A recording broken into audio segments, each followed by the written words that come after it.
So, do you ever feel lost and confused, like not really knowing what to do in life? You're just sort of, your days sort of go by and you're just sort of living, but you're not really sure about what for, in a sense. I know how that feels. I've been there many times in my life, just sort of drifting and just like, what am I even doing, right? So, I'm gonna help you clear that mental fog. So, let's start off with, well, what you should be doing is finding direction. How do you find direction in life when you actually just in this haze, just not sure where to even begin? Well, it all starts with step 1, identity shift. You got to shift your identity. You got to look at yourself as someone who is on a mission, on a purpose, like someone who is living for something. And that's going to vary depending on who you are and your values, etc. But basically, that is the core of this step. Just seeing yourself as someone who's already doing something important. Like, you're not wasting your days. You're actually fully aligned with what you want to do. So that's step 1. Just seeing yourself as that person, just identifying with that, not as someone who is lost, but as someone who already has it figured out, even though you might not fully be there, but you have to just imagine it first, and then you can get there. So step 2 is you have to remove cheap dopamine, because it's so easy to just keep scrolling, shorts, reels, just watch random videos. And I mean, by all means, continue this video. But don't use this video as just some sort of distraction. Just watching it and not like really paying attention to what I'm saying. Just something to fill your time meaninglessly. Hopefully you're not using this video in that sense. Just make sure you actually listening to what I'm saying and trying to implement some of these things, because it's really going to help. So scrolling is one thing. Another one is like binge eating. I know even I've done this a lot of the times. We're just like, I don't know what to do, so I'll just go snack or something. It's like, no. It's like, you're not really hungry. You're just bored. So try avoiding that. And then another one is like meaningless chatting or gossip. If you notice you're just like texting with someone too much, it's like, what are we even talking about? Just like meaningless stuff, right? Could very easily happen. Just stuff where you're just sort of wasting your time in a sense. Like, you don't even really need to be talking to this person, etc. Like, that could also easily happen. Make sure you're avoiding all those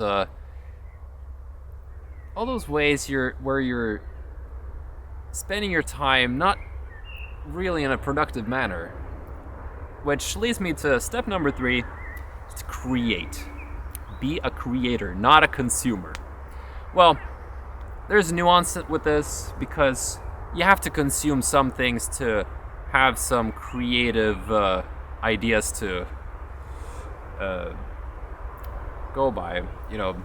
You have to so this one's a little tricky. You have to make sure you're not meaninglessly consuming, because some consumption it can be used for your own creations, to get inspired about certain things. So it's okay to consume a little bit, but make sure you're not consuming too much, like more than you're creating. And that can be hard to measure, I guess, but anyway. So when I say creating, I'm thinking of like music, painting, videos. You can write. There's a lot of different stuff you can do to create, to be a creator, to be an artist, if you will. I like that word, artist. And just something where you're spending your own time on creating something of value that can last. Because there's a lot of things you can do, but it's not going to last. You're not going to be able to show it to someone or anything. So that's sort of things that sort of drift away. And I mean, Some of those things can be useful, like cleaning your apartment, for example. That's not going to last, but it's still useful for your mental being. So I'm not saying don't do anything else. Obviously, you have to live a fully intentional life, which includes all sorts of things that add to your well-being. So, but if you want to be truly intentional, you have to create something. I think we're all creators ultimately, and it could be something very simple. It could be even just journaling for yourself. That's creation. I mean, you don't even have to publish a book or something, but if you're like journaling, you have this creation for yourself. I mean, a creation, it can be just for yourself. And I think it can have immense value too, where you can later look back on, see how you used to think, for example, and you can actually inspire your future self a lot of the ways, because we can often fall off track in many ways. So journaling is incredibly useful. But basically, step 3 is like create, but you also need to adventure sometimes as well. So it's like, by adventure I mean like hiking, exploring new cities, museums, for example, or even reading a new book can be considered as an adventure, you know, like this mental adventure, if you will, like imagination adventure. It can really take you many places. Interesting books are great for this internal adventure. And so I think, I put this in the same step, number 3, creation and adventure, because you need to immerse yourself in different ways in the world to be able to create something out of that. Like, you need experiences to create from. You don't create just from a void. So it's like you have to synthesize creation with adventure. And that's my main tips for finding direction. And basically enter this mode of thinking. Like, what can I do? What can I do to truly improve my sense of purpose, my sense of meaningful existence? Like, what do I actually live for? Because I don't want to live just to let life just sort of take me away as if I'm some sort of leaf drifting in the wind. You know, I want to actually be a creator. I want to create my life, not just stumble into it. Not just stumble throughout life, letting life toss you around. Like, you don't want that. I don't think anyone really wants that. Because when you find true meaning, like actual deep, fulfilling meaning in life, it's so rewarding. And it doesn't have to be like incredibly complex either. I think immense meaning can be found in simplicity as well. Because if we go back to step 2, removing cheap dopamine, if you've actually managed to do that, you'll notice how magnificent, how just nice and profound simple things can be. And I'm talking like very simple things, like just looking at some sort of plant, for example. Like, just anything. It can be so simple.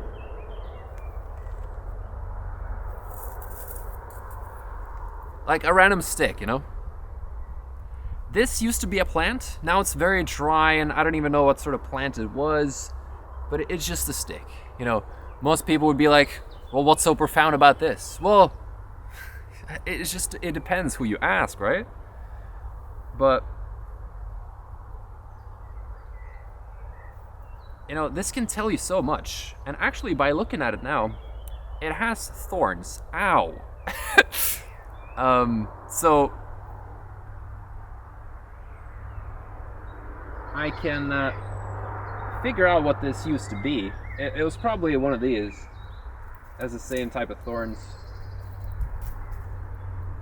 Yeah. So it's it used to be, I don't know what this is called, like thorny plant. I don't know. It doesn't really matter. But by looking at this, you see history. You see a life it used to live, and now it's just a dry, dead stick. And why is that profound, you may ask? Why is it profound?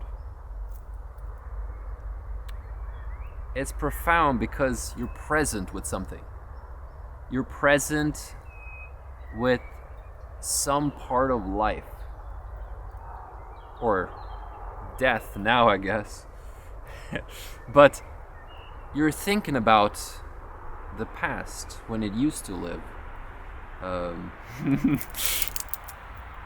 How it used to look like.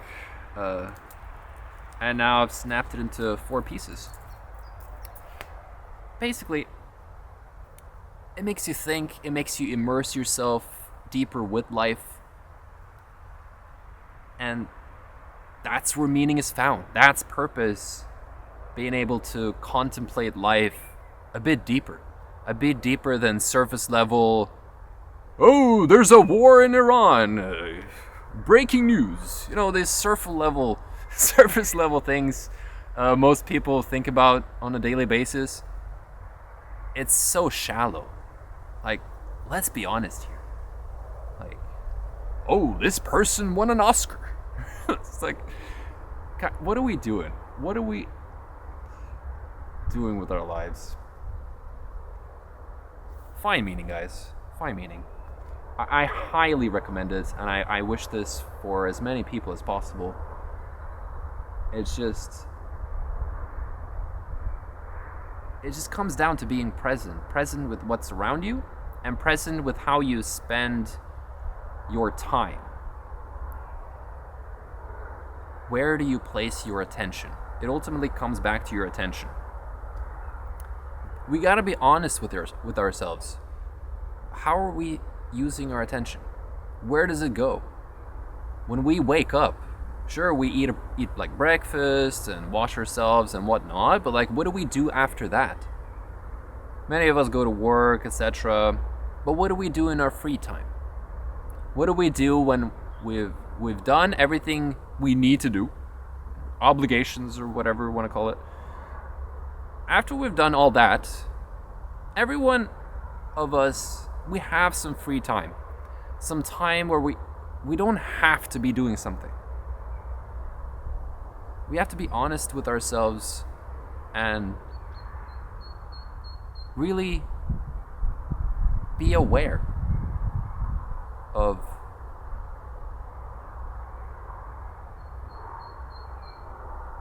the things we are doing. What are we doing? It's so easy. I know the feeling, that's why I'm saying it. It's so easy to enter this mental fog and not even really think about it, not really notice where we're placing our attention. And that's where meaning just sort of dissolves in life. And that's a very just miserable place to be in, ultimately. So think about it. Really, really think about this. And it does help to journal about it. It really does. Just sitting down, taking some time off, just sit down and write about, like, how am I spending my days? Maybe you have to write, like, what you are doing, and then on the next page, write what you want to be doing. And then just start removing things you don't want to be doing and add things you do want to be doing. Just get more clarity in your life. Anyway, that'll be it for now. I hope this was useful, helpful to get you thinking about this, and that'll be it for this one. And yeah, if you like this video, leave a like and leave a comment. I always love reading comments. And yeah, feel free to share anything about your journey as well. And yeah, this has been The Intentional Life, and I'll see you around. Bye bye.